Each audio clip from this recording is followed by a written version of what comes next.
Hey everybody, a little off-the-script video this time. I've just released Revvolution, a Kilohearts Phase Plant preset pack that, well, revolves around synthesized vehicle engines. I think this whole synthesized vehicle engines thing has a lot of applications, both for maybe movie sounds or maybe even especially video game sound design. And because of that, I don't want to gatekeep the quote-unquote hidden knowledge and would rather show you the basic ropes so that you can achieve something very similar yourself, toy around with it, and maybe together we can kickstart a little community of people doing their best to recreate really realistic sounding or just cool sounding synthesized vehicle engines. Now, first and foremost, I myself am not a car or engines guy, and I still somehow managed. I mean, I learned a lot now, but I really think that for this very basic stuff that we're doing right here, there is no need to have a vast encyclopedic knowledge about vehicle engines. One thing that we will have to cover, though, is just very briefly how an engine actually works on a very fundamental level. A vehicle engine is usually driven by explosions. Those explosions happen within a cylinder, and let's say we have an I6 cylinder. That means that there are 6 cylinders in line 6. And those explosions don't happen at random. These cylinders, they sit on a so-called crankshaft, which rotates.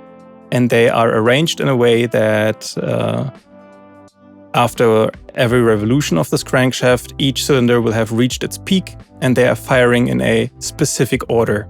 However, they don't explode once per crankshaft revolution, at least not in a 4-stroke piston engine. They fire every second revolution. Why? Because on the first downward stroke, a mixture of fuel and air is being put into this cylinder chamber. Then the cylinder goes up and it compresses this mixture. Everything gets ignited, the explosion happens, then it goes back down. And on the next stroke upwards, the next upward stroke, this whole exhaust air is then pushed out of the cylinder again. And it gets, well, pushed towards the exhaust. And everything repeats. The cylinder goes down and we get a new mixture of fuel and air, which then gets compressed and ignited. So long story short, we have cylinders within a vehicle engine. They fire in a specific order, and they, in a 4-stroke piston engine, fire every second revolution of the crankshaft. All right, let's get started. Let's say we want to simulate a vehicle engine that idles at 700 RPM. And RPM stands for revolutions per minute. Now we need to kind of translate this into some sort of audio speak. In audio, we usually use a lot of hertz. And hertz is really just how often something happens per second.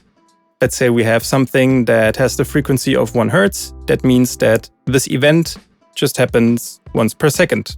A regular clock, you know, the small finger of a clock, it moves with 1 hertz because it ticks once per second. Now we have 700 revolutions per minute. What do we have to do in order to convert this into hertz? We have to divide this by 60 because there are 60 seconds within a minute. So once we've done that, we learn that 700 RPM, revolutions per minute, are 11.6 hertz. Cool. How do we simulate this? We use an analog oscillator. We put it to pulse wave. And now we check which note actually corresponds to this frequency. Let's say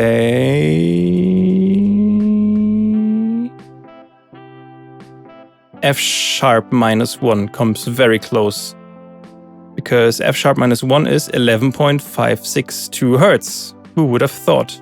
But not every DAW and not even every synth goes that low, so we will go with F#0.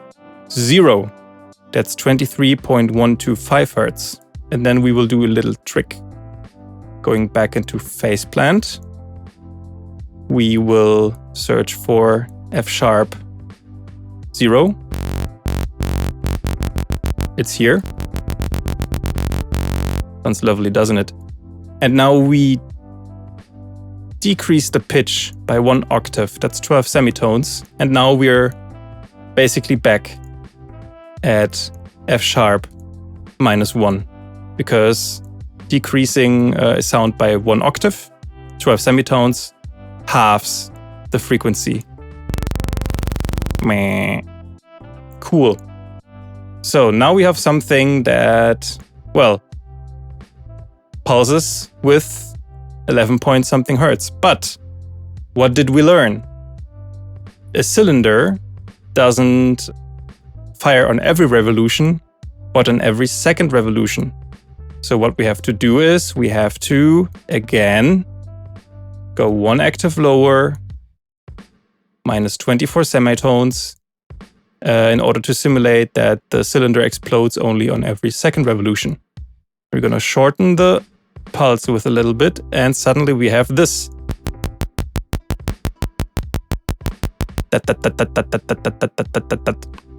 It is a very clear, distinguishable, well, cylinder pulse, if you like. All right, that is nice, but what is a car without some acceleration? So what we're going to do is we're going to go to macro 1 here. We call it throttle. This will simulate stepping on using the throttle, stepping on the gas pedal. And then we're going to rename macro 2 to RPM. That's the revolutions per minute. Now let's say we want to increase the throttle, and then we want to also increase the RPM. But usually when we use the throttle, the car doesn't automatically increase the RPM in a proportional way. It kind of needs to get going a little bit. And this is where Phase Plant's slew limiter comes in handy. We unlink the attack and decay times. And what the slew limiter does is it allows us to delay an input signal. So we take the throttle, modulate the slew limiter, and let's set the attack to, I don't know, let's say 500 milliseconds and the decay to 1 second, just some arbitrary values. And then we modulate our RPM value to 100%. And now we modulate the pitch, the, well, semitone modulation here with our RPM. And let's say we want to go up, why not 27 semitones. So now we increase the throttle.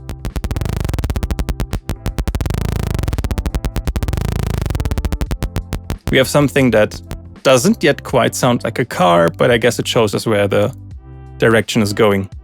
Let's increase the decay time a little bit. We can fine-tune this a little bit later.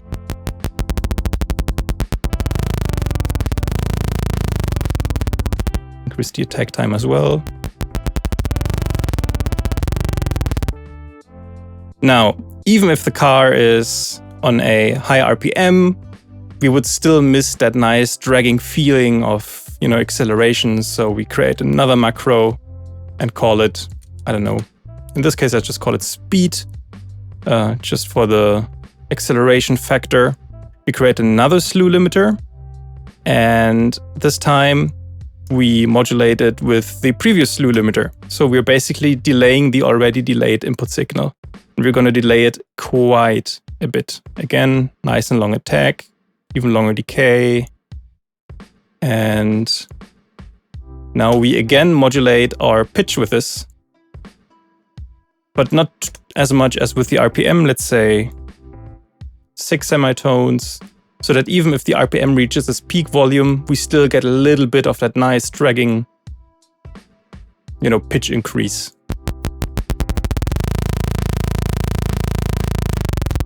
Oh yeah, we still have to modulate the speed with our slew limiter. Here we go.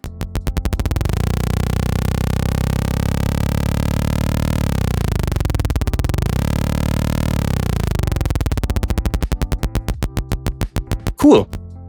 That is starting to sound like something that could be usable in the future. Next up, our vehicle currently only has one cylinder, right? It pulses, well, just once in this whole cycle. But we want to have 3 cylinders, let's say. So we just press Control and duplicate our oscillators. But now, currently, they would all pulse within the same position within our phase. You could say that they all pulse within the same position in the crankshaft movement. The cylinders would trigger all at once. So what we're gonna do is we are gonna... let's go with minus here because it's a bit... you can see a bit better. We shift one of them to minus 90 degrees and the other one to minus 180. And now we have 3 cylinders. And because Phase Plant is awesome, they should have maintained their RPM and speed modulation.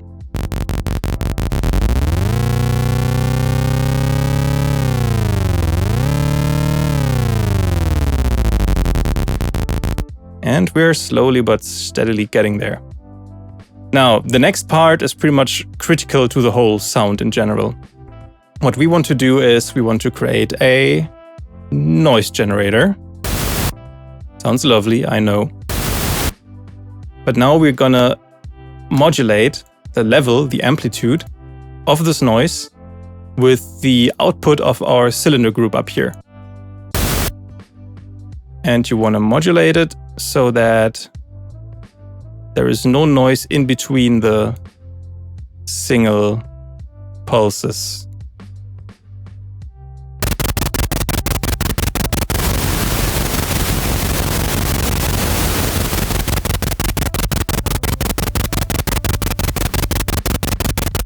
Like this. There's still some...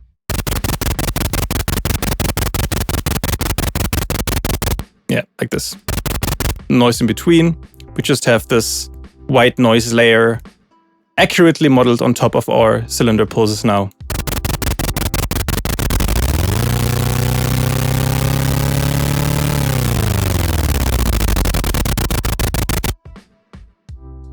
Now the next step is where the magic happens. To put some pseudoscience speech into it, we have now modeled the, let's call it, raw explosion sound within the engine, right? But usually we don't have our ear right in the cylinders, right next to the explosions. The cylinders sit within an engine block, and then there's, well, the whole car around it, and sometimes we are a bit further away and we get lots of reverb from the environment. And this is where our convolver comes into play. I don't want to use anything from within my preset pack, so let's go with Spaces Experimental and choose something, water boiler. Sounds weird right now, but we're gonna shorten this a bit. Create a fade out. Create a fade out here. Just to tone a little bit. Stretch it. And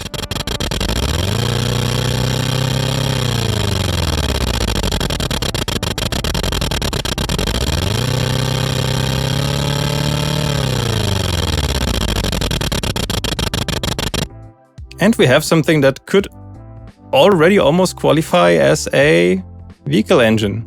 Neat. There is a little trick in case you have snap heap, which is it to run multiple convolvers in parallel. So I'm gonna load up, let's say 3 convolvers, and we're gonna run them in parallel. And let's say here we take, I want to make a point, I'm just gonna click on the first reverbs that I just see, and I'm gonna see if I can make it work. Because we're using those convolvers not as a mean of having a reverb, but rather as a sound design tool. So we take the live room here, we shorten it, and we use this one to get some nice high frequency content in our final product. Then we take the next one. Oh, that's a lot. And let's say we take the middle part of it, stretch it.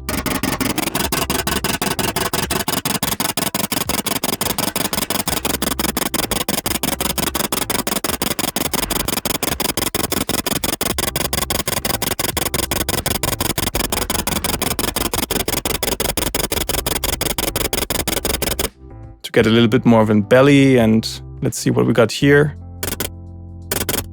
Oh, that's interesting. Ha, all right. Let's stretch that. Again, a fade out. I think we can make that mono, yes.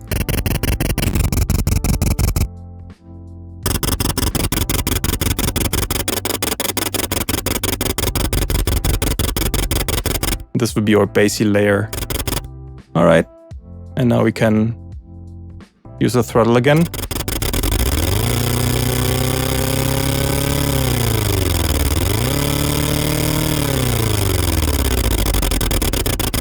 Just convert all of those to mono. You are mono now, and you become, nope, you become mono as well.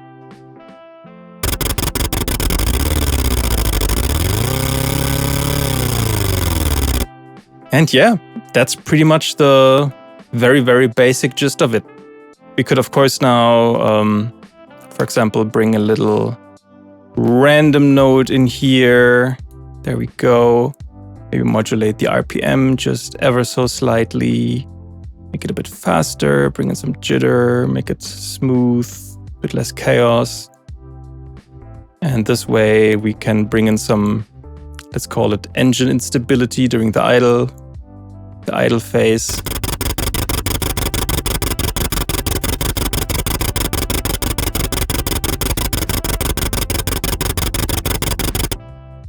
Or let's make it a bit more dynamic in terms of, the actual sound when accelerating. So let's say we want to increase the higher frequencies a little bit and boost the mid frequencies a lot. Maybe not so much on the highs, but more on the mids.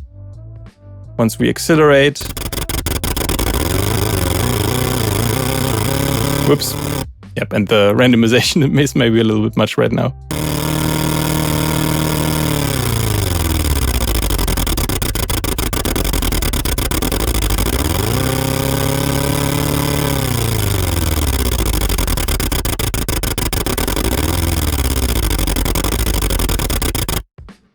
And yeah, you can play around with quite a bit. Some more points to attack would be, for example, the slope of the noise,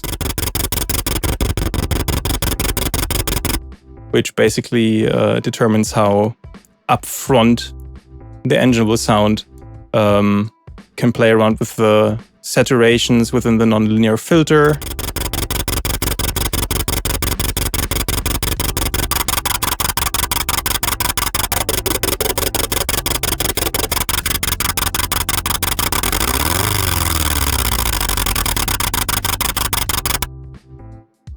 Within Revvolution, I did quite a bit more. For example, we got backfires, we got for little go-kart engines, a simulation of the chain running, etc. There's so much you can do, but the basis will always rely on having those pulses that somewhat adhere to the actual pulsing frequency of a vehicle engine that is then modulating the amplitude of white noise in order to get a lot of, high frequency content. That is very important because we're then running it through convolution in order to shape the actual sound. This is what we would use to really, make the engine sound a bit more unique. Think about convolution here more as a sound design tool, not as a reverb tool.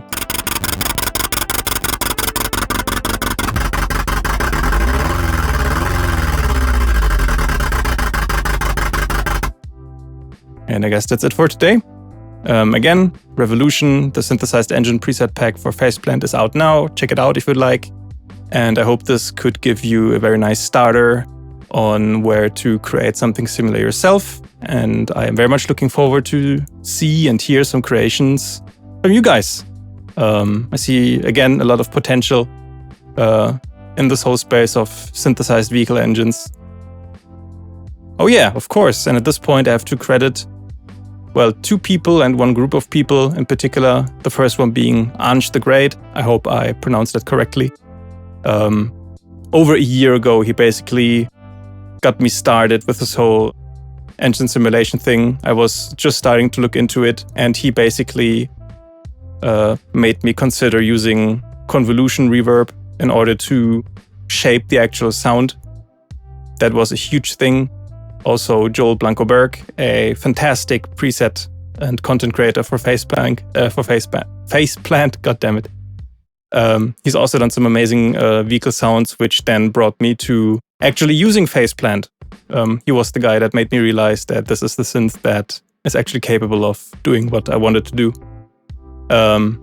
And also my dear colleagues at Bohemia Interactive for giving me feedback, providing me with ideas over the last, well, almost a year now for this sort of thing. And not to forget, of course, Kilohearts themselves. Amazing products, very, very community friendly, great people. Love it. Yeah. And that's it. Thanks and have a good one.